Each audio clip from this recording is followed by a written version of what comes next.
ప్రియమైన వాళ్ళారా, ప్రభువైన యేసుక్రీస్తు నామములో ఈ యొక్క ఉదయకాల సమయాన మీ అందరికీ నా యొక్క హృదయపూర్వక వందనాలు తెలుపుకుంటున్నాను. ఈ రోజంతా కూడా మీరు చేయబో అన్ని విషయాల్లో దేవుని హస్తము మీకు తోడయ్యుండి మీకు జయాన్ని కలుగజేయును గాక. కీర్తన గ్రంథము 84వ కీర్తన 11వ వచనము ఇలా సెలవిస్తుంది, యథార్థముగా ప్రవర్తించు వారికి ఆయన ఏ మేలును చేయక మానడు అనేటువంటి మాట మనం చదువుతున్నామండి. యథార్థముగా ప్రవర్తించు వారికి ఆయన ఏ మేలును చేయక మానడు అనేటువంటి మాటను మనం చదువుతాం. ప్రియమైన బిడ్డలారా, ఇక్కడ ఈ లోకంలో మనం చూసినట్లయితే మేలు పొందుకోవాలి అనేటువంటి ఆశ మన ఒక్కొక్కరిలో ఉంటుందండి. అది పొరపాటు కాదు, పాపం కాదు. కానీ ఆ మేలు పొందుకోవడానికి, మనం మంచి పొందుకోవడానికి, మనం ఆశీర్వాదాన్ని పొందుకోవడానికి ఎన్నో ప్రయత్నాలు మనం ప్రతిరోజు మనము చేస్తూ ఉంటున్నామండి. కానీ ఈ వచనము మనం మేలు పొందుకోవాలంటే మనం ఏం చేయాలి అనేటువంటి ఒక విషయాన్ని చాలా స్పష్టంగా మనతో తెలియజేస్తుంది. అది ఏంటి? ఈ వచనం ఏం చెప్తుంది? యథార్థముగా ప్రవర్తించు వారికి ఆయన ఏ మేలు కూడా కొదువ చేసే దేవుడు కాదు, చేయకుండా ఉండేటువంటి దేవుడు కాదు. అప్పుడు మనం మేలు పొందుకోవాలంటే, దేవుని యొద్ద నుండి మనం మేలు పొందుకోవాలంటే మనకి ఏం కావాలండి? యథార్థ హృదయము కావాలి. అంటే ఉత్తమమైనటువంటి హృదయము కావాలి అనేటువంటి దాన్ని ఇక్కడ మనము గమనిస్తున్నామండి. పరిశుద్ధ గ్రంథంలో యథార్థవంతులు, యథార్థముగా ఉన్నవారు దేవునికి ముందుగా చాలా మందిని గురించి పరిశుద్ధ గ్రంథం మనతో మాట్లాడుతుందండి. నోవహు అంటే యథార్థవంతుడిగా ఉన్నాడు, పరిశుద్ధుడిగా ఉన్నాడు. యోబు అలాగే యథార్థవంతుడిగా ఉన్నాడు, పరిశుద్ధుడిగా ఉన్నాడు. ఇలా చాలా మందిని గమనిస్తున్నాం. కానీ ప్రియమైన బిడ్డలారా, 2వ రాజుల గ్రంథంలో మనం గమనించినట్లయితే హిజ్కియా రాజు గురించి మనము గమనిస్తున్నాం. హిజ్కియా రాజుకి యెషయా ప్రవక్త ద్వారా ఒక మరణ వర్తమానము తెలుపబడుతుంది. యెషయా ప్రవక్త వచ్చి ఆయన దగ్గర అంటున్నాడు, అయ్యా నువ్వు చనిపోబోతున్నావు, మరణించబోతున్నావు అయ్యా, నీ ఇంటి కార్యాలంతా కూడా నువ్వు చక్కబెట్టాలి, అన్నీ ఏమేమి చేయాలి అన్నీ చేసేయాలి అని చెప్పి ఈ యొక్క ప్రవక్త దేవుని యొక్క మాటను, ఆ యొక్క మరణ వర్తమానాన్ని తెలియజేస్తున్నాడు. ఇప్పుడు ఈ యొక్క హిజ్కియా రాజు దేవుని మాట చెప్పినటువంటి మనిషి అయినటువంటి యెషయా ప్రవక్తతో వాదించలేదు, గొడవ పెట్టుకోలేదు. అసలు నువ్వు ఎలా అలాగంటావు అని చెప్పి గొడవ పెట్టుకోలేదండి.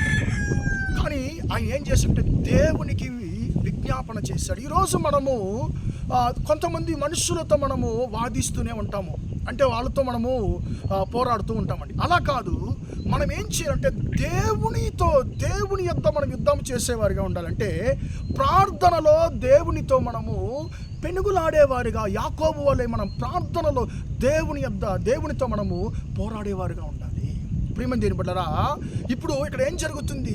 హిజ్కియా రాజు దేవునికి మొరపెడుతున్నాడు, అయ్యా నేను యథార్థ హృదయంతో నీకు ముందుగా నేను ఎలాగ నడుచుకున్నానో నా క్రియలను ఒక్కసారి దయతో జ్ఞాపకం చేసుకోయ్యా అని చెప్పి తన యొక్క యథార్థమైన జీవితాన్ని గురించి దేవునికి విన్నపిస్తున్నాడు.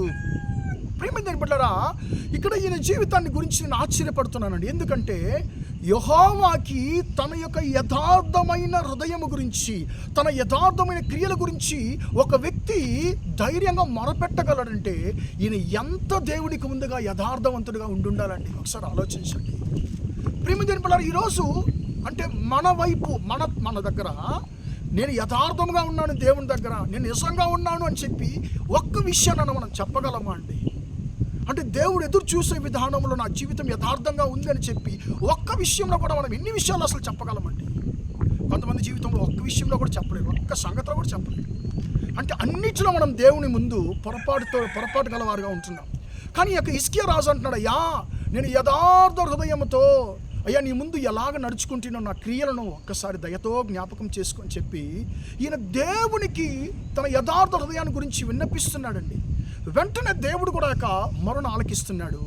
అయ్యా నీ యొక్క విన్నపాన్ని నేను విన్నాను, నీ కన్నీటి విడుచుట నేను చూశాను, ఇదిగో నేను నిన్ను స్వస్థపరచబోతున్నాను, నీ యొక్క ఆయుష్కాలాన్ని ఇంకా నేను 15 సంవత్సరాలు పొడిగించబోతున్నాను అని చెప్పి దేవుడు ఏ ప్రవక్త అయితే మరణ వర్తమానాన్ని హిజ్కియా రాజుకి అందించాడు, ఆ ప్రవక్త ద్వారా జీవపు వర్తమానాన్ని మళ్ళీ ఆయన తెలియజేసేది మనం చూస్తున్నాం. కాబట్టి ప్రియమైన దేవుని బిడ్డలారా, మరణాన్ని జీవముగా మార్చింది ఏది ఇక్కడ అని మనం చూసినట్లయితే హిజ్కియా రాజు యొక్క యథార్థ హృదయము. హిజ్కియా రాజు యొక్క యథార్థ హృదయము హిజ్కియా యొక్క కీడును మేలుగా మార్చింది ఏది ఇక్కడ అని మనం గమనించినట్లయితే హిజ్కియా రాజు యొక్క యథార్థమైనటువంటి జీవితం. కాబట్టి ప్రియమైన దేవుని బిడ్డలారా, మన జీవితంలో ఉండేటువంటి ప్రతి ఒక్క కీడును మనం మేలుగా మార్చుకోవాలంటే మన దగ్గర దేవుడు ఎదురు చూసేది ఏంటండి?